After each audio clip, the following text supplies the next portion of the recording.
Okay, and then I should pull up the chat to make sure people can hear.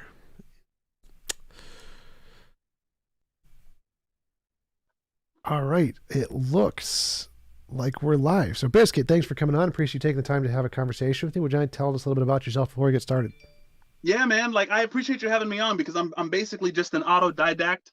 And I know that you had people on. I think like Dr. Rasmussen. You had a conversation with him. You got some pretty heavy hitters that you dialogue with. So I appreciate you just allowing somebody who's just a clubhouse philosopher. Shout out to my clubhouse people like Haiti Zinn and John Lee. A lot of those guys. And we were excited to have you jump in too. You went into the clubhouse and hung out a couple of times. So we just kind of bicker back and forth, the theist group and the atheist group, and we're all friends at the end of the day. Hopefully, some of us, most of us. Excluding Darth Dawkins. Yeah, excluding Darth Dawkins. I think neither side is a fan of Darth. Awesome. So even though Darth does have his minions. Oh yes, I don't think they count as friends. I think they just sold their soul to the devil, and they have to pay punishment by service to Darth Dawkins. Yeah, anyone who's helping you on your track to maintaining your ignorance is not a true friend. Yeah. So anyway, you were telling me you have a new argument for the existence of God. I hope so, right? And it all started from watching this Joe Rogan podcast where, as all good things do, all good things start on Joe Rogan. And so who was it? It was Brett Weinstein. So Brett Weinstein was on there with Jordan Peterson, and they were having this dialogue. And Brett said something, and Brett is an atheist, even though on Twitter he says that he wants to separate from that title because of how mean-spirited the new atheists are. He kind of wanted to separate them, but he still is an atheist fundamentally. But he said religious people are evolutionarily fitter than non-religious people, not because God exists, but because religion is an adaptive form of evolution. And that got me thinking. I was like, wow. So, and I started kind of looking at what other evolutionary biologists thought of that. And a lot of people agree that it's like, oh yeah, religion evolved and it kind of helped us to get where we are, these ideas, regardless of whether they correspond to reality or not. Sure. And so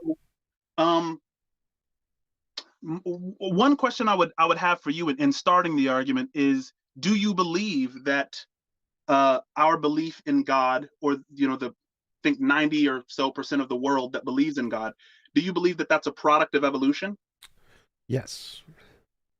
Okay, so my follow-up question, because I agree with you, my follow-up question would be, what isn't? What do we believe in that's not a product of that process? Nothing. I agree with you there too. So it's like, so here comes the problem, right? I think that it's possible to attack on the basis of your answers to those questions, which I agree with. It becomes possible to attack the correspondence theory of truth, right? We assume that, and a lot of atheists that I talk to, they just take for granted that true things are things that correspond to reality. But we weren't evolved to believe in things which correspond to reality. We were evolved to believe in things which will cause us to be fruitful and multiply, as it were, right? Yep. And those things can be lies. Like there's this scientific data on distance perception, where they took a control group and they gave them energy drinks, and then they took another group and didn't give them energy drinks, and they asked both groups to gauge the distance of an object. And the people who drank the energy drink assumed that the object was closer than the people who didn't drink the energy drink, which led them to conclude that our perception of distance depends on how much calories we have to spare, how much energy that we have to spare, right? And I mean, the same thing with colors, right? We have a vanishingly small photoreceptors to take in light in different colors. There are plant species with more photoreceptors than we have. And so everywhere we look, as far as objects being three-dimensional, objects being certain colors and shapes and sizes, all of these things are essentially icons on this interface that the evolutionary process has built for us in Fun order fact, to be. there are some women who've evolved a fourth photoreceptor. So in women, they have 4 instead of 3. Some of You them. got to be kidding me. Are you serious? Yep. True facts. That is crazy. And so we're not even seeing, we as men aren't even seeing Well, it's a potential. very small number of women, but yes. Right. And the thing is, even if we were to agree that if you were to say, hey, do you see that red apple over there? And I said, yeah, I see that red apple. You have to kind of believe by faith that what you mean when you say the word red is the thing that pops into my head. Right? We don't, and that's kind of a problem with the analogical use of language as an epistemological premise. Like, how do you know that the words you're saying to describe an object are the same concepts that pop into my head? Right? And so evolution hasn't given us access to the real world. It's just given us these functional icons by which we get better at, reproducing, feeding, fighting, fleeing, and ultimately multiplying ourselves. And so if this God idea is functional toward the end of multiplying ourselves and propagating the species, how is the existence of God not as real as the existence of the apple you're holding in your hand? If we know enough science to doubt the correspondence theory of truth, then we're left essentially with the pragmatic and the coherent. Why not? Notes. So I think there were 2 arguments there. One essentially went like, evolution selects for survivability, not truth. All of our beliefs are selected from evolution. Therefore, it is they're not reliable beliefs that they correspond to reality, something like that. See, and the thing is, I would even say, I would doubt survivability. I don't think that evolution cares about survival. It just cares that you survive long enough to have children. And the argument is made with like X-rays and microwaves and ultraviolet rays that will and do kill us, but they tend not to kill us until we've had children, right? They kill us kind of later, and so we haven't evolved mechanisms for detecting them. Right. Because so we still get offspring. By survivability, I mean the species, your species, not you individually. Right. Yeah. So that one isn't quite original. That one is called The Evolutionary Argument Against Naturalism, written by Alvin Plantinga. That's the evolutionary argument against. I thought his argument was that. No. He has that's multiples. Not the existence of God, though, right? No, that's an argument against naturalism. So it's saying that all of our beliefs, if naturalism is true, all of our beliefs are a result of evolution. Evolution doesn't select for truth, therefore we don't have a justified reason to believe any of our beliefs are true. That was essentially the argument. So it's essentially the first half of what you said. But it's false. The argument is false because there are some beliefs that evolution can't falsify. So it's like, evolution can't make me imagine a round square. Evolution can't make me believe I exist and be wrong at the same time. So evolution can't select for things that aren't possible in reality. Since evolution is a part of reality, that means that just like because all of our beliefs are a result of evolution, everything in an evolution is a result of reality. Therefore, evolution can't do anything that is contrary to reality, and so some of the beliefs will be true. So even though all of our beliefs are a result of evolution, that doesn't mean they're all false, because some of them must necessarily correspond to reality, like 1 + 1 = 2, A = A, I think therefore I am, those kinds of things. And so if we build our epistemologies based off of those irrefutably correct beliefs, then the fact that all of our beliefs come from evolution doesn't invalidate our knowledge, our basis of knowledge. So the evolutionary argument against naturalism does not work. The second thing you said was, how is religion not as real as the apple in front of you? Well, I mean, in that sense, as a sense experience or a thought experience, yes, it is a thought experience. But when we're asking about reality, is something real? We're not asking, is it real in your imagination? We're asking, is it real independent of your imagination? So objectively real as opposed to subjectively real. Objective reality is that which is true, independent of opinion, intuition, perspective. It would be there even if no humans were ever existed, kind of a thing. So is God real in that sense? Well, you couldn't say that based on the evolutionary argument. You could say God is a real idea in the human heads. I mean, I totally agree with that. But the question, is God real, is asking, is it real independent of human imagination? And just the fact that we imagine it does not give us reason to believe that. So your second part of your argument would not indicate that God was real objectively, but it would indicate that God is real subjectively. I'm just writing that last part down. So when you started by talking about the law of non-contradiction, right? Yeah. And in critique of Plantinga's argument, that there are certain things that just have to be true, right? Like something cannot be simultaneously A and non-A. Sort of, yeah, that's an example. So you have an opportunity to school me here, because I'm recently I've taken a position on the premises of epistemology that these are what we need in order to do philosophy. We need to assume the epistemological premises in order to learn, like the law of non-contradiction, cause and effect, basic reliability of our senses, and so on. And a lot of people have different premises, but just because I have to assume the law of non-contradiction in order to learn does not necessarily mean that this is what reality is like.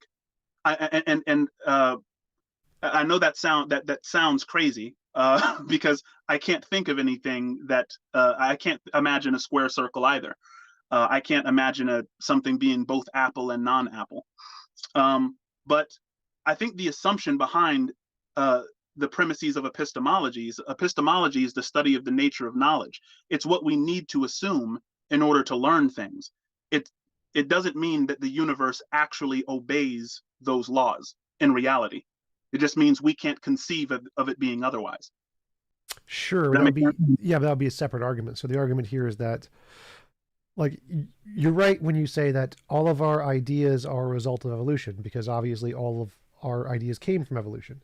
Likewise, all of evolution came from reality. So all of the things in reality must also be a result, or all of the things in evolution must be a result of reality, just like all of our ideas must be a result of evolution. So even if you disagree with what the constraints are, like you could take a non-standard logic approach and say that those are the real logics or whatever. Whatever way in which evolution forces us to be, some of those are going to necessarily be true because they're going to be constrained by reality. Which particular ones you think are there doesn't make that much of a difference. But Right. like, it doesn't matter which form of logic you take. It can never be the case that I think I exist and I'm wrong. That could never be the case. In any of the logics, they're all going to grant that one, except for maybe diletheism. See, now you said that God is a concept in human minds, but what you were wondering is God real, independent of human minds? And my question would be, what is? Particles, stars, So um, particles exist TVs. regardless of human minds. How Yes. how can you justify that assumption? Novel testable predictions, which has confirmed their existence. But those testable predictions depend on minds.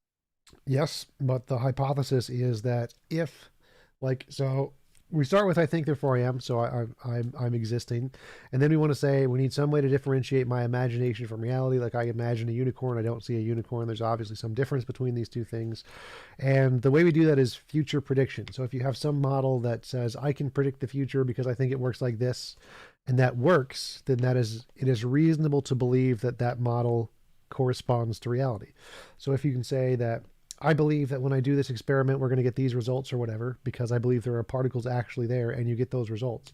That is good evidence that your hypothesis is true. Obviously, it's coming in through your subjective personal experience, but your personal experience is very bad at predicting the future. Like your imagination is very bad at predicting the future. But if you come up with a model that's very good at predicting the future, then it's reasonable to believe that that is in more correspondence to reality than purely your imagination, which means it has to be something outside of your imagination. No, I think that makes sense. I'm sympathetic these days to what's called the interface theory of perception, or ITP. Have you heard of this? A little bit, So yeah. yeah, it's a popular book called Evidence or the Case Against Reality. And he talks about, okay, we have this interface with these icons, and that's what evolution built for us. And if I were to take a magnifying glass and look at my laptop really closely, I'm not going to see the reality. I'm going to see pixels, right? And so, according to ITP, or the interface theory, that's what science is showing us. It's showing us the pixels, but it's not showing us the ones and zeros. It's not showing us what's really behind the interface. So science can't show you what's on the other side of reality. It can just show you how to function within the interface, how to use the interface. Well, I'd say that's partially correct. I'd say that science gives us a access to reality to some degree of certainty. So it's like when we look at a TV or something, we are seeing the TV, but we're not seeing it if we had eagle eyes or something, or if we had a magnifying glass, we would see more of the TV or more precise, more precision of the TV. So science gives us a level of accuracy that does describe reality. So I'm a scientific realist. I believe it does describe reality, but it's just not as high def as it could be. So it's going to get more high definition in the future. So I think that I'm not an instrumentalist in that I think that all of science is just a useful fiction. So I do believe science actually describes reality. It's just not in a high def enough perspective yet. It's going to get more high def in the future. Yeah, I think I get what you're saying. Like, and the question is, I think, wondering what's actually there. We were talking about an apple earlier. And I think when you tell me that you ate a delicious red apple, I would never do that. No, I don't like red apples either. So you wouldn't eat a delicious red apple, but you could eat a red apple. Maybe a red Coke, red cherry Coke, red pizza. Yeah, cherry Coke, not Pepsi though. So if you drank a delicious cherry Coke, or just for simplicity, the disgusting red apple, you eat a disgusting red apple.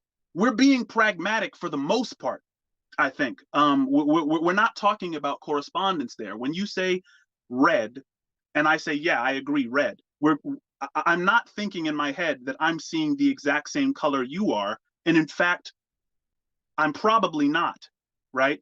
I disagree with that. So I would say that because we are definitely products of evolution, evolution works in the same way generally. That's why we have two arms. Both of us have a lot of similarities. 10 fingers, 10 toes, 2 eyes. It's most likely that we are seeing the exact same color red because evolution produced both of us in probably an almost identical way. So, but evolution is not an exact process by any means. I mean, that explains the mutations, right? Right. So there are definitely some differences, like with the women who have 4 cones, you can see the extra color. But I would say that the vast majority of us, because mutations are rare, they're not really common. So it's very likely that the vast majority of humans all see the exact same thing, just like we all have the eyes. And so there's probably going to be some difference, like the women who have 4 cones or whatever, and people who are colorblind. But the vast majority of people probably see the same color red, just like they have the same 2 eyes and same 2 legs. Well, here's the thing. If you and I are in the same room and have an apple on a table, just the fact that there's one light source hitting my iris from a different angle than you're standing in means I necessarily see a different red.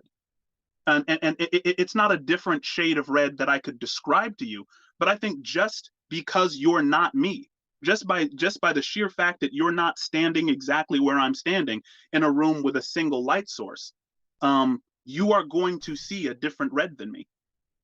It's going to continue because you're going to be seeing different parts of the shadow than I am.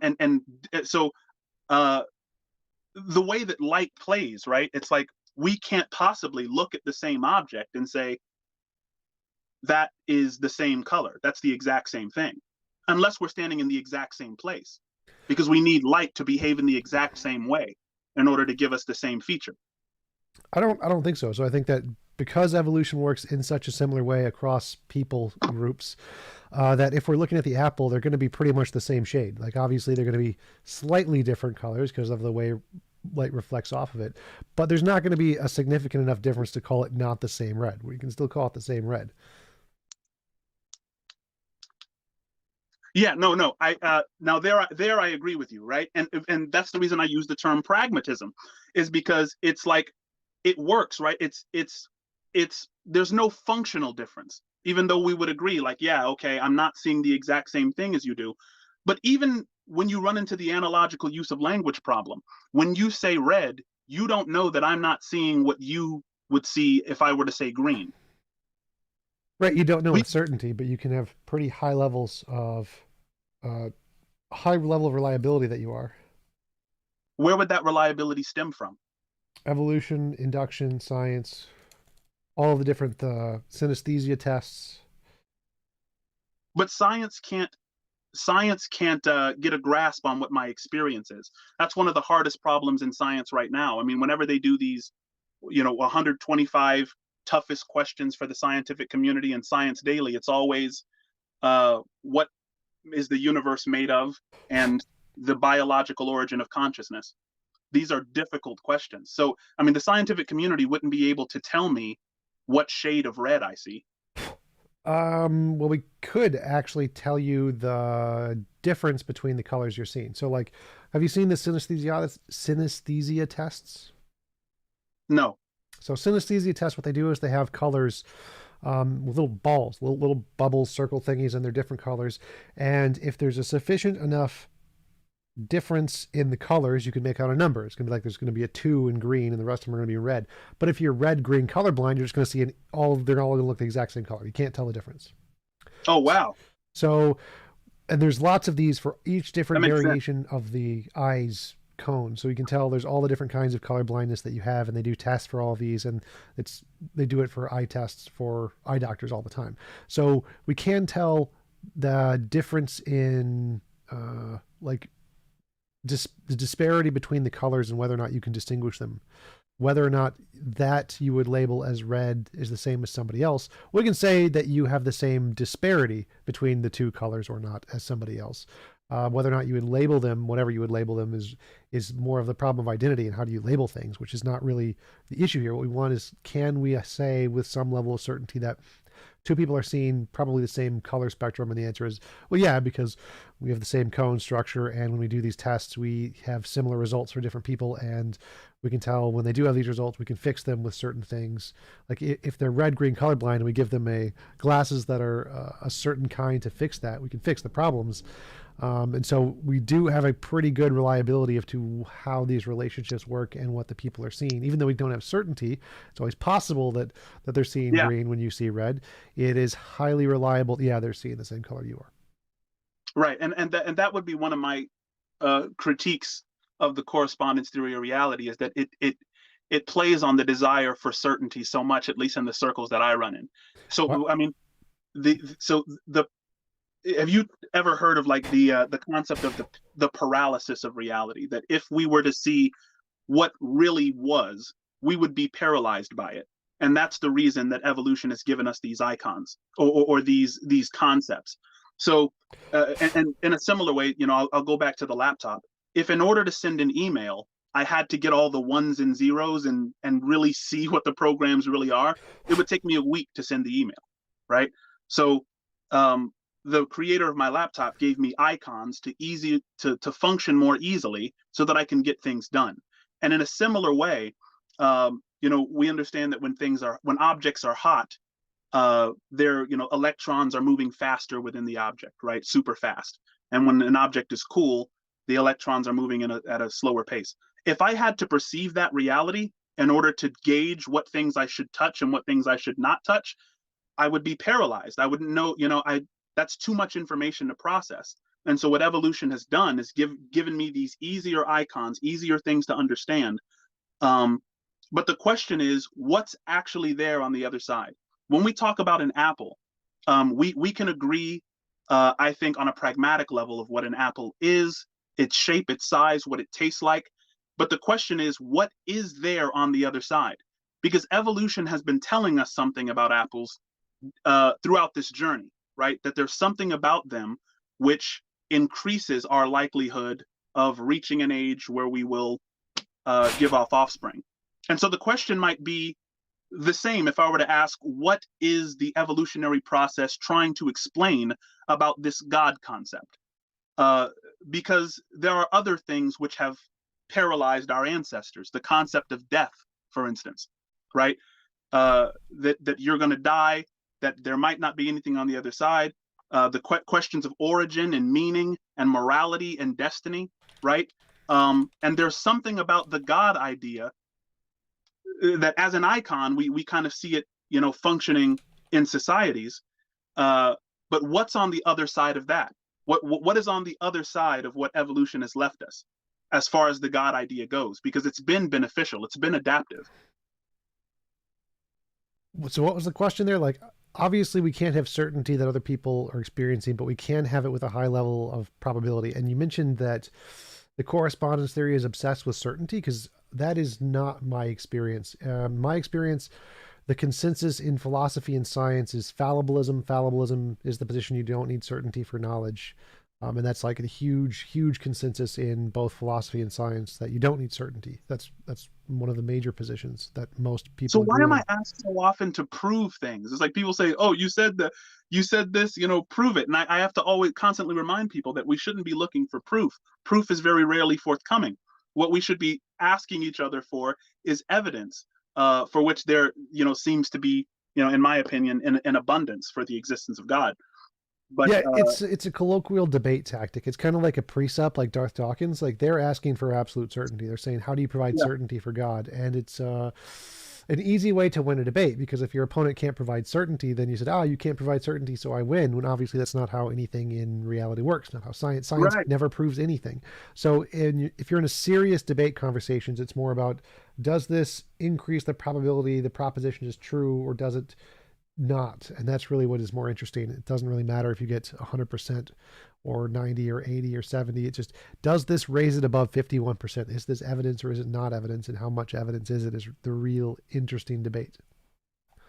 What is your biggest, because I think you would agree that, um, the existence of God and religion has had a pragmatic function through human history. And of course, it's had its evils. There's been, terrible, unjustifiable things done by religious groups. Um, but would you have more problems with a pragmatic theory of truth than you would a correspondence theory? More problems. I'm not sure what you mean by more problems. Like, they would both functionally work the same. It's just the Like, difference would be, the problem with correspondence is like, what is it, the problem with correspondence is nobody knows what's real. We weren't even evolved to see the real. And so when you say, "Oh, truth corresponds to, is whatever corresponds to reality," it's like, well, what do you mean by reality? It's like, you sound like Morpheus. How do you define real? you know and so it just seems like that, especially when you're talking about the existence of God, something we can't even take to a lab. God is not an object within space-time. So it's like, we don't get anywhere if we're talking about correspondence. So uh, I'm not sure that's really would be an issue, because correspondence would be like, if you believe object X exists, does object X exist independent of your mind? Like, by God, they usually mean a non-physical mind that created everything else. And so yeah. if their correspondence would still work in that case, like, does this thing exist? Yes or no? So I don't see that as much of a problem, because when you're talking about the evolutionary idea of a God, where it's a product of the mind, most theists who believe in a God would say, well, that's not God existing. That's just an idea in the head. That would be a non-existing God, or a subjective imaginary God, like a unicorn. I wouldn't say a unicorn exists just because you can imagine it. So it seems like when theists are talking about God, they mean, does this mind, this non-physical mind who created the universe, actually exist independent of our imagination? And then when you're talking about reality and how do you define reality, that would be like, I'm not sure if that's the same, because it would be like, whatever you think the fundamental nature of reality is, whether it's like this being thing is what they think is the fundamental nature of reality, or quantum fields or whatever, there are different ways to answer that question. but, And but wouldn't that be pragmatism, though? If we agreed at the beginning of this conversation, all right, we're going to play with this myth. We're going to begin with this myth in mind, and we're going to talk about reality from the standpoint of this or that myth. We're being pragmatic at that point. Uh, and I think we're doing that for the most part when we have dialogues about shared experiences. sure, I mean, and obviously I think that the way we define things is clearly going to be pragmatic. We can't define things as they are, because everything comes through us in a pragmatic lens of how we imagine stuff. But it's still possible for the way we define things to correspond to reality, even though it may or may not be the case. We can still say that yes, the sun is real and the earth is real and the earth goes around the sun, and these are real things in reality. It's not just an instrumental thing. Like there's no instrumental value on like knowing the distance to the moon is 255,000 miles. That doesn't benefit us in evolution in one way or the other. But what did benefit us in evolution is the ability to measure stuff. And so it's highly unlikely that evolution would produce a complete fiction of everything in the universe, or a way to model everything in the universe that's in a completely fictional way, just based off of what was pragmatic hundreds of thousands of years ago. So I find it unlikely that even if evolution was just creating models or instrumental models, that it would create instrumental models that would create a very detailed view of the world that is very precise in such a way that we can measure the speed of light and whatever. And all of that's just a fiction produced by evolution. Seems highly unlikely. Like that would be more than what I would expect of evolution. See, well, the thing is, I agree that the scientific process works really well. I just don't think that any scientist would conclude that what it's showing us is objective reality. It's just a closer look at what we experience, which gives us clues about, how to function. That's the reason uh, science is so pragmatic in its outworking, is that it can give you something like an iPhone, it can create an airplane or a motorized vehicle, right? But it's not showing us what's actually there on the other side, no matter how close you look. Because no matter how close you look, you still are looking with your eyeballs and you're still using your mind. That's kind of evolved for, these, processes. Well, most scientists would say it does tell us what reality is like. There's scientific realists. So there was a poll, the Phil Surveys paper 2020. It showed that the vast majority of scientists and philosophers are realists. So they believe that yes, science does tell us about reality itself, but it's just telling us, like as I mentioned before, just not at a high enough level of detail. So no one's saying that this is the perfect precision, smallest level of detail of reality possible. It's just saying this is some level of detail. So like if I wonder if what the scientific and philosophical community mean by that is that they are they're telling us what's real by canceling out what's clearly not. And I think I would agree if that's what they mean, I don't right? think so. Because Could you say that again?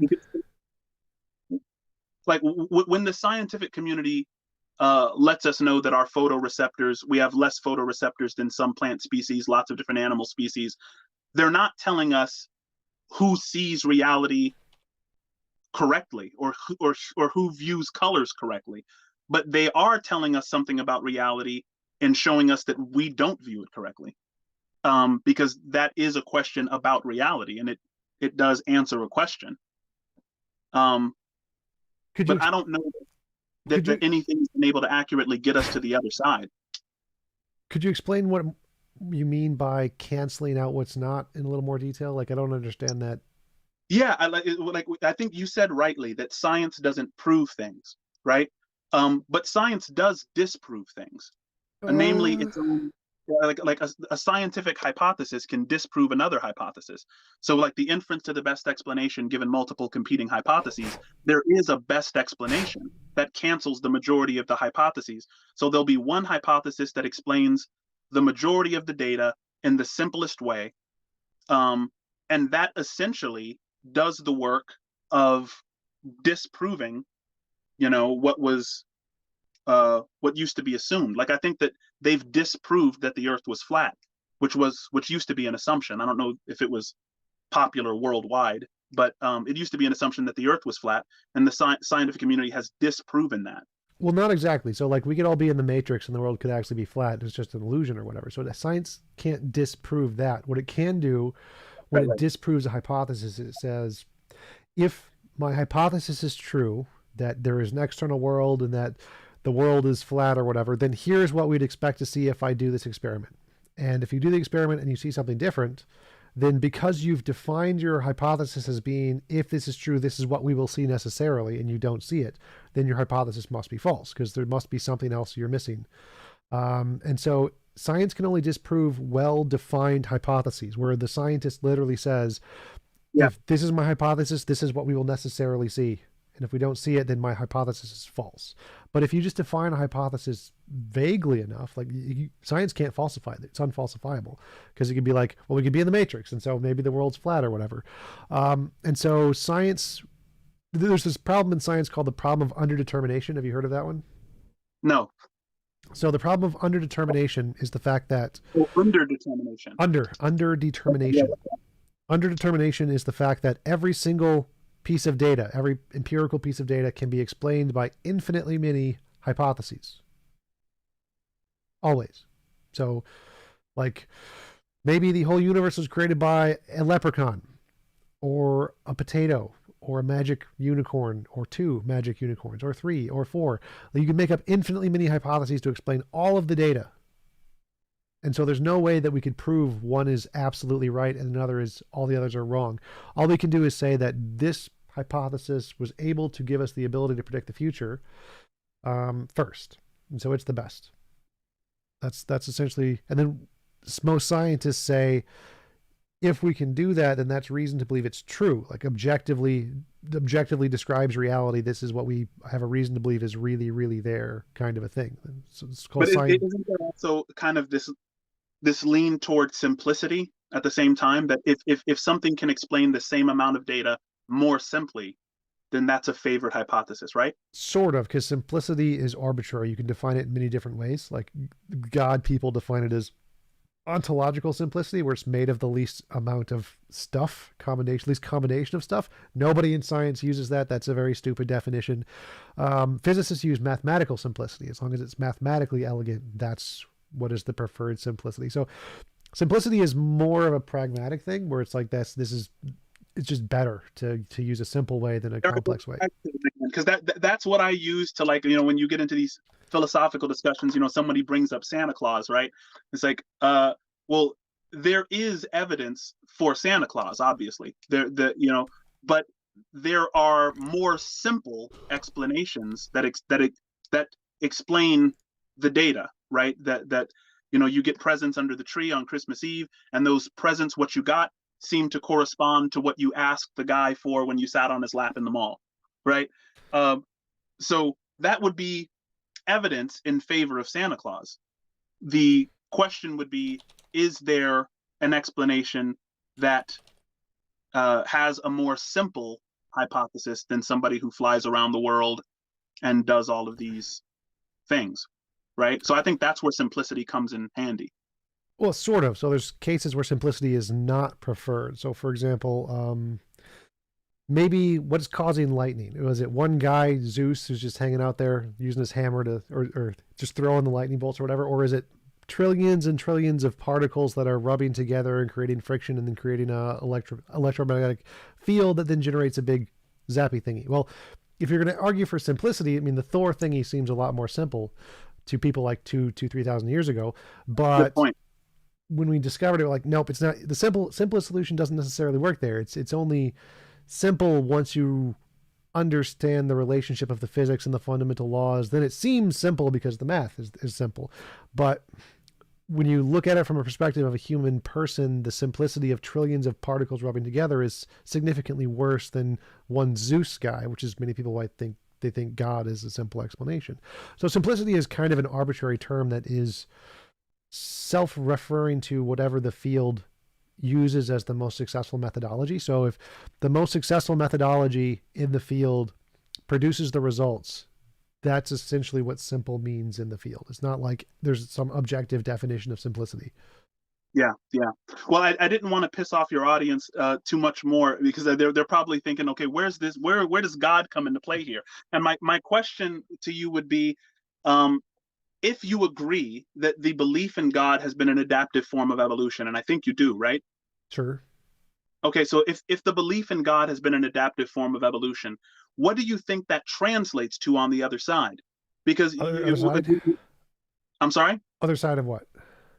Other side of our enclosed subjective perception on what reality is, right? So I use other side as like in here and out there, subjective versus objective, right? So in a bunch of people's subjective perspective, they had this God idea, this, whether it's a triomni God or just this idea of God on a subjective level, and it had extreme, evolutionary benefits. There's this tribalism, there's this oneness, this unity of purpose.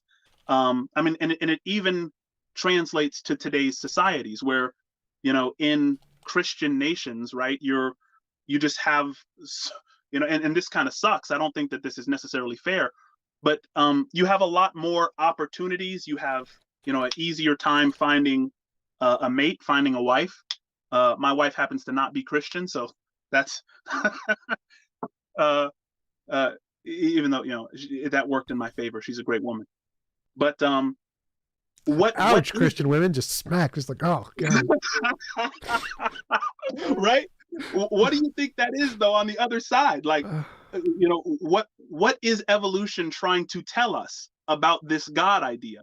And the fact that it's so helpful, the fact that it's been so beneficial, because it seems to me that on atheism, that's all that's left is, you want to survive, you want to have a good life because life is short and you're not going to get another one. So why not? What is the value of truth under atheism? Well, there's a few things there. One is that atheism doesn't say there isn't an afterlife. There could always be an afterlife we just haven't discovered yet. That's definitely possible, but there's no God. But I'd say that the reason we evolved the idea of a God would be because it's very anthropocentric. It's human based. So it's like we have this thing of the type 1 and type 2 fallacies where if you hear a rustling in the bushes and you think it's a lion, you run away every time and you survive because you ran away. But if you were full skeptic science mind, you'd be like, no, I'm going to wait for more evidence because it could just be the wind and it may not be a lion. So let's just wait for more evidence. Well, that guy gets eaten more often. The two groups, right. The one who runs away survives more. The one who gets eaten doesn't survive and reproduce. And so evolution would select for the one that survives more often, which is the one who says, oh, it's always a lion, so always run away. And because of that, it's more likely that evolution is going to give us this kind of hyperactive agency detection system where anytime we see a creak in the floor or a door shake or whatever, it's going to be like, oh, there's a monster under the bed or somebody's hiding in the closet. And so it gives us this idea that there are minds behind things as a safety mechanism. That's the message evolution is sending us, is that if there's some unknown, if we think it's a danger and treat it as a danger, then we're more likely to survive. And that's the message evolution is sending us by this God hypothesis. There's an unknown, death, what's after death, we don't know what it is, so we treat it as a danger, and that's essentially what evolution is doing. It's just making us treat every single unknown as if it is some kind of agency danger thingy, and that's what keeps humanity safe. That would be the message that evolution is giving us by giving us the idea of a God. And there's a gigantic tribe that still believes this, right? You use the term hyperactive agency detection, that we want to kind of detect agency everywhere, even in places where agency is absent. Right. I said this is more than just religion. Like, you and me probably feel the same thing when we watch a scary movie and leave all the lights off and you hear a creak, like, oh my God, the alien is in the next room. That's the exact same feeling that we have. That's the exact same feeling that religious people have when they're feeling God. It's just the opposite of alien. It's more like a friendly kind of a thing rather than an alien kind of a thing. So the sensation is the same for everybody. Everybody pretty much has this hyperactive agency detection system. The difference is what they apply it. Some apply it to God, some apply it to spirits and ghosts, some apply it to aliens, the UFO people. Like, it's the exact same sensation, just applied to a different conclusion of what they think is causing it. So all humans have this. Right, but doesn't it become logical to believe in God by dint of that system itself, because of how pragmatic the conclusion, because of its instrumental value?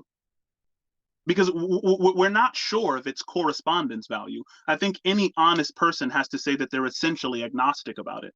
Like, I'm a theist. I believe that God exists, but when I look at what the scientific data is kind of putting out, not about the existence of God, but about the benefits of believing in God, it's like, evolution is trying to tell us something. And I think I mean, you might have hit on it with the hyperactive agency detection, that, this is actually false and that everyone's just believing in this false thing. But what value does the truth have if it's the opposite of what causes us to progress? What value does the truth have? I think somebody asked you, I think it might have been Rasmussen, where he said there's either a positive or negative amount of elementary particles in the universe, right? And you have a 50-50 chance of being right. But what is the value of either truth claim? Why would you fight for one? Even if you were somehow, uh, sure about the answer, if you just felt really confident that it's even, right? Why would you fight for that? Why would you struggle to maintain it, when there's no value in that truth? Well, I'd say it does have value. I'd say value is given internally. So just like people see value in a God and value in an afterlife, atheists see value in truth, value in debating, value in communicating. Like, I think the value in God thing is no different than what atheists find value in. So I don't really understand. Are you asking from a subjective perspective of the individual? Because from that, they're the same. No, Atheists, I'm saying, when I look at the data, right? Are you a determinist? yes. Okay, atheists tend to be determinists. Not that determinists tend to be atheists, but I think the majority of philosophers are compatibilists. But they did this. Compatibilism is just a different kind of determinism. It's just determinism's in denial. Determinist in denial. You need to have Dennett on your show, Yep. to make a defense. But um, I think I think I'm sympathetic to compatibilism, but they did research on determinism. They had people read a couple of paragraphs from Francis Crick. Francis Crick, he elucidated the structure of the DNA molecule, but then after that, he really fought hard for determinism, the idea that we don't have free will. And they took a control group and had them read this article by Francis Crick saying we don't have determinism. And the people who were convinced uh, of determinism reported that they were less likely to give to charity and more likely to cheat on math tests, right? And I think that that's a sad understanding of the implications of determinism, because you don't have to be an awful person to be a determinist. But I do think it's like fighting for determinism when it has very little pragmatic value, right? Even though we don't know, we're not close to discovering that we are determined. I think that there's still a debate there between, determinism and free will. I happen to think that there's a debate there. I don't, but Say again? I do not. I think free will has been sufficiently debunked. But to answer your question, I think that it seems more like that you're comparing in general religion versus determinism here, but I think it's individual examples of certain kinds of determinism can cause people to be fatalistic and do the example things you listed, and certain religions do the same thing. Like Calvinism is a determinist religion. They believe that God determined absolutely everything and you have no control over it. So there are certain secular deterministic ideologies that can produce the same kind of positive psychological outcomes of not cheating on tests without a God, but some of them don't. Like salvifically deterministic, right? They think that you can't choose God, that God has to choose you. Oh, no, there are some Calvinists who think literally everything was chosen by God. Every action you make, every decision, literally everything. But so I think that there are examples of determinism who can make you fatalistic, and examples of religion who can make you fatalistic, and examples of both that can also make you more holistic and hopeful for the future. So I don't think it's specifically about God versus determinism or God versus atheism. I think it's about the connotations with the ideology that you have when you're thinking about it. So like, you're also less likely to steal if after watching a Disney movie or something, or you're watching one of those movies where there's the Rudy from football movie where you'd cry because the underdog succeeds. If you're watching any of those kinds of uplifting movies, you're also less likely to cheat and steal, and you're also more likely to give to charity. If you watch something depressing or miserable, where the bad guy wins, you're less likely to give to charity and you're more likely to But cheat. those aren't things that you take away with you, right? So determinism is a philosophy that you take home with you. Mm-mm. Whereas if I go to the movies and watch something, that's going to shed off of me in a couple of days. I'm not gonna instill that as a philosophy. Well, it's As the same thing as the same thing with atheism. well, You take it wait, with the it's not true exactly. So, in the papers you referenced of the one where they like had them read the Bible and then see if they give to a charity and cheat and more, those kinds of papers, those are all short-term effects. It's only for the first few hours after they read the Bible, and then after that they go back to the standard. So these effects that they're seeing in these results are also the same kind as the movies. It's just a temporary effect of the certain mental state the person is in. It's not a but permanent effect. people who go to church on a regular basis give almost triple in charitable giving than do people who don't go to church. And I mean, these are all, you know, scientific papers. And so, Yep, but their societies also have less people who are healthy, and they have lower life expectancy and more people in poverty. So yes, religious people do give more to charity, but in the secular nations, there's more universal healthcare systems and there's better health overall. So there are obviously different kinds of actions prescribed by different ideologies, but I think that the ones that are, if we're comparing the effects of the ideology, the secular ones win because they produce the best societies, the best, the most educated, the most healthy, the longest life expectancy.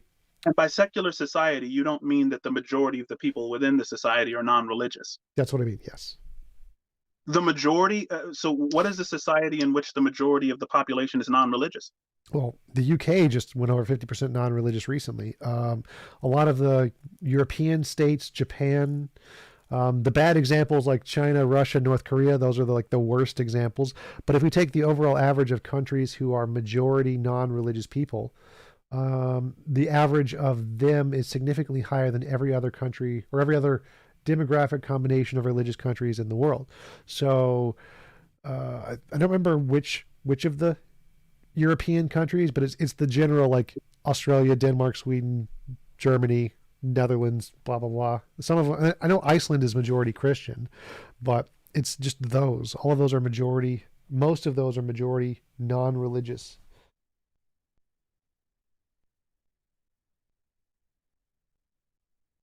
Yeah, I was just looking for that. That strikes me as remarkable that there's that much, because I assume that the statistic is still true that 7% of the world is atheist, right? 7 to 8% of the world. Probably, but that's not including the non-religious agnostics and the other secular groups who don't identify with the word atheist. So there's a larger group of people who don't believe in a god. Well, so we're waiting on the word to kind of align itself with what atheism means today, which is the lack of belief as opposed to Yeah. saying that there is no God. Yeah. So the non-religious group is significantly bigger than the atheist group. And so there's a larger number of people who don't believe in a God than who identify with the word atheist. For sure, for sure. So yeah, I mean, I think you've kind of got the crux of this idea that I'm trying to put forward, that um, if the belief in God has been and still is evolutionarily adaptive, which is to the end of being fruitful and multiplying, then it's very difficult to distinguish uh, the importance of the belief in God from the importance of anything else that evolution has given us that's brought us this far. I don't like, I think I understand your argument, but that same argument would apply to literally every belief we have. So, and we can I mean, definitively, well, go ahead. we can definitively prove many of our beliefs are false, like optical illusions. We can prove for a fact that optical illusion is not occurring. Literally, the Rubik. Have you seen the Rubik's cube where there's the two different sides? But like one is a really dark orange on the top and one is a really light orange in the middle. And then when you copy and paste, they're the exact same color. Yeah, right. So we can prove that optical illusion is completely false, but we know it's a product of evolution. It has been extremely beneficial to survival. And so if we're going based off of your argument, then it would also be reasonable to believe that those two orange dots are different colors. And so if your justification is that if... See, but Go ahead. I guess I'm just opposed to truths that don't do anything, right? So it's like if we're taking truth to mean fact, we're not going to go anywhere. It's like to say God isn't true, the existence of God is not true because it doesn't correspond to a fact in reality, a reality that we freely admit we cannot get to by scientific means or any others. But I think you reject that. I think you reject that we can't approach it, at least with science, and I respect that. But if we're saying that truths have to be factual, then we're missing so much of the truth that's hidden within it. Like I wouldn't compare religion to Harry Potter, but it's like if my wife loves Harry Potter. So do if I. I'm sitting down watching it with her, and I don't like those movies. What? But if I'm sitting down, she would hate that I'm espousing Harry Potter. But it's like if I sit down and watch Harry Potter with her, I can pull the wisdom out of that movie. There's lots of truth there, even though it's set against a false narrative. But if I focus on the fact that there is no Harry Potter, there is no Sorcerer's Stone, there is no game called Quidditch, nobody rides on broomsticks. If I focus on those things, I am missing all of the value, right, that I could be digesting from that movie. And I think that we make that mistake when we say, okay, for God to exist, God has to correspond in some way to the real, even though I admit that I'm not even involved to have an accurate perception on the real, right? We're missing the gold, I think. Well, if what you mean is that you're not taking advantage of the social benefits that religion provides, sure, but Right, I'd say... but that's all that matters. If I think there's a more important issue there. I think that's all that matters, the social benefit. Well, I think that there's other ways to get the social benefits. It's like, even if there's a watering hole over there and you don't take advantage of that watering hole, there's other watering holes. You just go to a different watering hole. And so if you can get the same benefit from a different means, then there's no reason to blindly trust in that one first means. Yeah, I mean, I see what you're saying. I mean, the thing is, atheists, they tend to have, groups that but it's like it's such a rough kind of I have a buddy that I'm not gonna say his name here, but on Clubhouse, he and I were having a discussion, and he talked about how Santa Claus, his parents told him that Santa existed, and he believed in it for a long time. And when he finally learned that Santa didn't exist, when they finally told him Santa didn't exist, he had a really, really bad reaction to it. Like he was really, I see he's starting to laugh, bro. Don't laugh. This is not funny. He said he had a harsh reaction to it, and I was sympathetic. I never thought Santa Claus was a real thing, because it was just never presented to me that way. I thought it was like this fun thing that people did around Christmas. It never struck me as real, but to him, it struck him as real. And it really was a big letdown when he was told Santa wasn't real. And that's what made him a skeptic. And so he continued to, doubt and be skeptical of, and he, is ultimately skeptical of God as an atheist today. But the life that leaves you with, sometimes people being ostracized from their family, being nervous around religious communities, and not really partaking of the value that's there.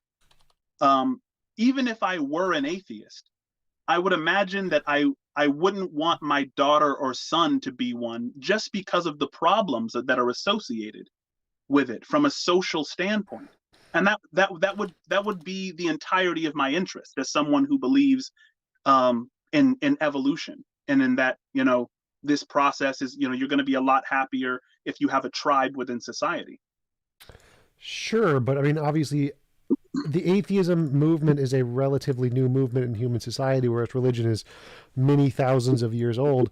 And so I think that as the atheist movement grows, we're seeing an increase in the community. Like we have the Sunday Assembly in the UK and the Unitarian something something church here. there are definitely atheist communities that are growing and becoming that bastion of social connection that religion is. Obviously, religion has an advantage because it's been around longer. But I don't think that that's an inherent truth of religion. I think that that's just a product of the fact that it's been around longer and has had a lot longer to develop a social group than atheism. And I think atheism in time will develop that, and so we'll have the same social benefits of religion. So, like, many of the studies you listed show that that's only true in America, where atheists in America have a lower happiness index standard because they don't have as much of a community. They're in a very religious country, and a lot of religious impacts go into the law, which is degrading to atheists. And so I think that once atheism grows and continues to grow at the same rate it has been, then it will have the exact same positive impacts as the other religious groups. And so doesn't really make any sense to simply adopt a different religious practice because it was already successful in the past, when, like, say, going across an ocean. Like, you can go across an ocean on a ship, takes several months or whatever, but the guys who invented the airplane, you're like, you know what, we can do this in like several hours. We just need a new thing to do it. Their first planes were crap. They couldn't do anything, couldn't cross the ocean at all. Does that mean you should abandon the devotion to trying to develop a plane and just stick with boats because boats work? Well, no, because there could be something better. And so I think the atheist movement is kind of trying to move towards that, of something better than religion, where we can still gain those kinds of social cohesion values, but do it without the mythicism and the negative connotation beliefs that come along with religion. The negative things that come along with religion. Yes. You know, I'm sympathetic to the idea that atheism might grow. I don't know that it will ever approach more than 15% of the world's people. And the reason I am doubtful is because it's not saying anything. It's really just saying that I deny the existence of something. And most human beings deny the existence of more than we accept the existence of. We all have limited perspectives. So the things we don't believe in are vastly outnumbered the things that we do. And so saying I deny the existence of God is not really interesting on its face. I think it gleans interest because the existence of God is so taken for granted by the rest of us. It's like, really? That's amazing. How did you accomplish that? You know? And so because I mean, on the one hand, the atheists that I talk to, they tend to think of themselves as scientifically literate and advocates of science. And you know, the classical atheist that I'm familiar with, like Friedrich Nietzsche, was an anti-realist, right? He wasn't on the side of science. So you can be an atheist and be anti-science. You can be, like you said, you can be an atheist and be spiritual and believe that an afterlife exists without the deity at the top, right? And so it's almost, I almost struggle calling it a movement because it's not toward anything. It's not about much. Well, that's how all religions started. So all religions started with some ambiguous idea. It was never very specific. And I think I agree that current atheism, the current movement, is probably not going to be what transforms society, because you're right, it doesn't have any direction.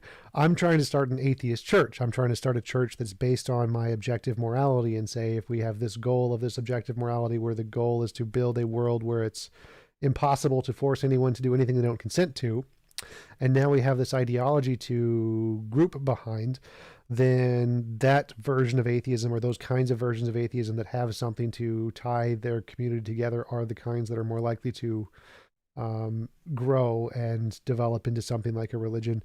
And so I think that by doing that and offering a kind of an ideology based on objective morality, it will, if when atheism becomes popular, it's going to become popular because there's going to be a better answer provided to the big questions. Like, one of the biggest movements that converted most people away from Christianity was Darwin's theory of natural selection and the origin of species, Right. because it offered an answer to something.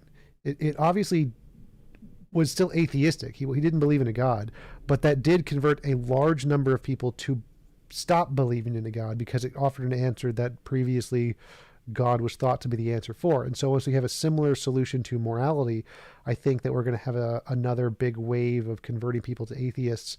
And once we have a similar solution to the Big Bang, or once we discover aliens, there's going to be other big waves of people moving towards secular worldviews. So I think that you're right that just denying God isn't going to be the thing that converts most people or changes most people. It's going to be the fact that secular scientists are going to discover answers that are better than the ones provided in the religious texts, and that's going to really what's going to move people away from religion and more towards secular values, especially in the case of morality. I think that's a big one. And you're not worried about the void that's going to be left from such a pragmatic idea. Like, during these waves of atheism where people leave their theism behind, Nietzsche, for instance, was very worried about that prospect. Even as someone who believed that God was dead, Nietzsche was very worried about the world that we're going to create as a result of that truth being realized. Yeah, I'm not too worried because if I look at all of the nations that are majority non-religious, they seem to be better off, not worse off in pretty much every imaginable respect.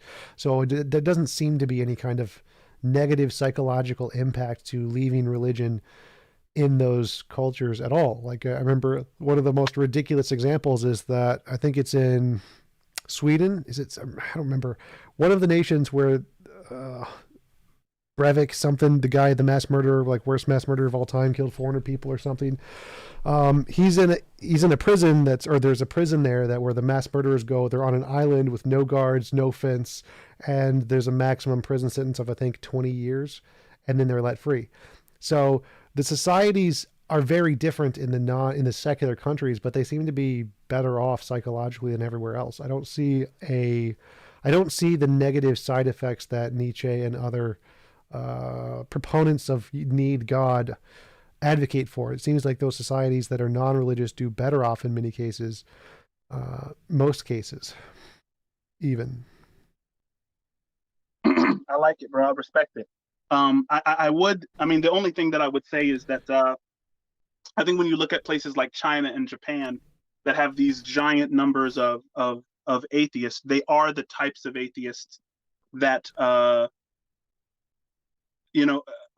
it's like Buddhism is atheist, right? The Buddhists don't believe in a God, but they are also sympathetic to Hinduism, from which that ideology comes from, which says that there is a pantheon of gods that have more of a practical purpose than an objective reality like the Abrahamic God. And so I think you might be hard pressed to convince me that these are atheist countries in the traditional sense, but I'm glad that you're not worried about traditional terms. Well, But I'm like what they your use of traditional here seems to be like cherry picking. Like I could say that traditional Christianity is the Christianity taught in Zimbabwe or something. Obviously, that's not the case. Like traditional Christianity teaches that having sex with virgins eliminates AIDS. Like clearly, it doesn't. That's ridiculous. But there's a minority of people who do adopt Christianity who have these ridiculous beliefs, and I think that's the same with China and Russia. Japan's better off in a lot of ways, but like North Korea, China, and Russia are the bad atheist countries. Yes, they're atheist countries, and they have lots of bad social things, but there are also lots of very bad Christian countries and very, very bad Muslim countries. And so I think really what we should be looking at is more like the average. What is the average of each of these places? What has the best average? Because obviously any ideology is going to have some people who has a very positive impact on, and some people who it has a very negative impact on. And so when we're trying to select what is the best ideology, we want one that produces the most people who it has the positive impact on and the least people who it has the negative impact on. And secular ideologies seem to provide that. So it seems, even though there are definitely bad cases of secular ideology, and secular ideologies do have a negative impact on many people who stop believing, overall, it seems like their impact is more positive than negative. So you know what? I was actually wrong with my estimation then about how many atheists are in the world. The number is a lot larger when you take into account all of the religious groups that are religions without a God.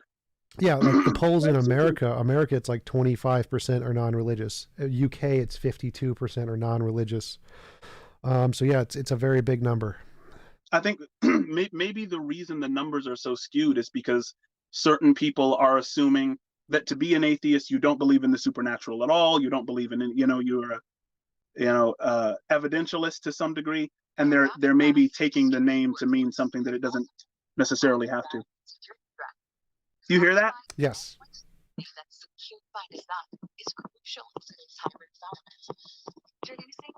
Oh shoot.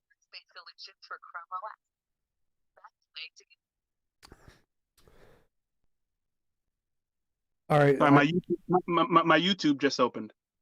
That's hilarious. So okay. YouTube. You sure it was? It was totally not your Pornhub. Definitely YouTube, not Pornhub. Yes. No, it was definitely 100% not Pornhub.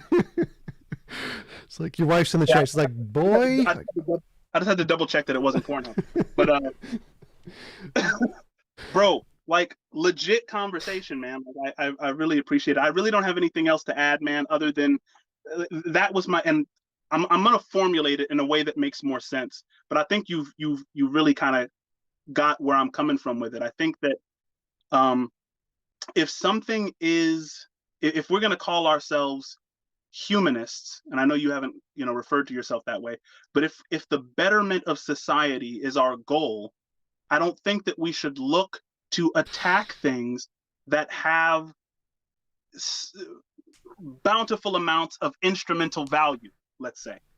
Yeah, I would definitely agree with that. I'd say that if, as an atheist, your goal is to destroy religion, that's a terrible goal. One, because I'd lose my job and I wouldn't have any money anymore, and that would be a greatest travesty ever. Secondly, I do think that a lot of people do get a value out of religion, and so I don't think the goal should be to take that away from them. It should be more, if they're open to having conversations, just having friendly conversations, but never to take religion away from people, because it does provide value. It has given people a lot of comfort and societal benefits, and so it should always be wrong to forcibly try to take that away, because yeah, I agree with you that it should be wrong to attack things that do provide a benefit to many people. Absolutely, for sure. Bro, I've appreciated this conversation. I hope you have me on again. Hope I didn't annoy you too much. And just to be clear, I still agree with all of the traditional arguments. I agree with the the Kalam cosmological and the ontological. All that stuff is great. I just wanted to get your perspective on this kind of pragmatic way of thinking. So I appreciate you allowing me on. Yeah, absolutely. We should chat some more about those other arguments and see what your thoughts are on those. Come on Clubhouse more. Like, I don't see you on Clubhouse that often. Yeah, it's because it's harder to stream on Clubhouse. I can't get my camera to work, and I have to use like the thing there. Right. It's not as fun. And Discord. So I'm gonna be in your DMs on Twitter, bro. Like, to set up another one of these, because absolutely. Come on my Discord. I definitely want to prove you wrong and see you get baptized. So, hey, if you pay me enough money, I will do it. Bro, one more thing. You just reminded me of something else. Rupert Sheldrake. You know who Rupert Sheldrake is? Yes, I do know what Rupert Sheldrake, and I've read his very silly papers on the panpsychism stuff. We're not doing that. No, so Rupert Sheldrake, he talks about this study where atheists refuse to sell their souls. Like, they claim to not believe in souls, and there was like a contract. He said, "I will sell my soul." Yep. To this person for $50, and you have to sign your name on the contract and turn it in. And atheists would not sign their name on this paper. Yep, that's the same.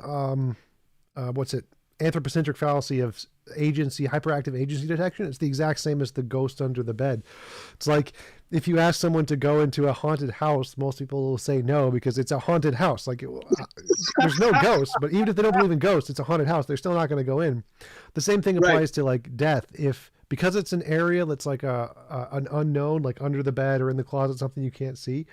Because of our hyperactive agency detection system, we're designed to be afraid of the unknown, which is why they won't sell their souls, because it's the unknown. Just like why you won't go into a haunted house, or why you don't want to open the door after you've watched the horror movie. It's the same kind of a thing.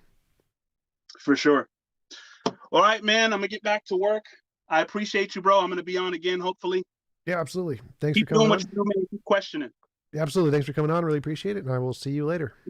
Respect, bro. All right, guys, let's go to the after show on the Discords. The Discords. Link is at the very bottom of the screen. Why is Discord not Discording? We have identified the underlying issue with the API outage, but are dealing with secondary issues on one of our database clusters. We have our entire on-call response team online responding. What the balls? The balls?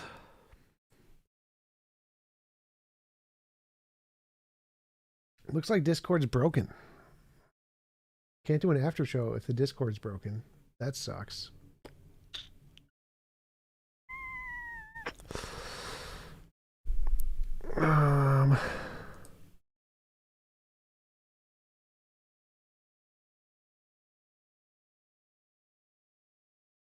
That sucks.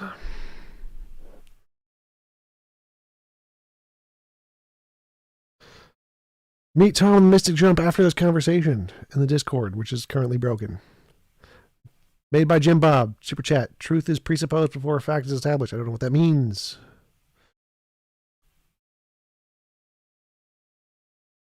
Where's freaking Nirvana? Amatic, fix the Discord. Scotty, at Scotty, fix the Discord. YouTube.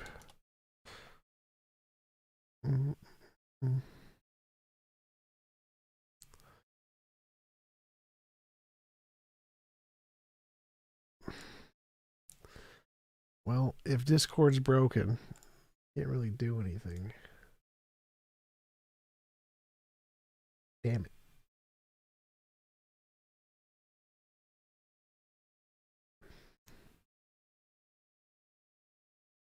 Damn. All right, guys. No after show because freaking Discord's broken. So, all right. I'm going to come back tonight at 6 in 4 hours for I got Hake, the legend of Hake, to come on. We're going to talk about the existence of God, evidence of God, that kind of stuff. So I'll see you guys in 4 hours. Peace out.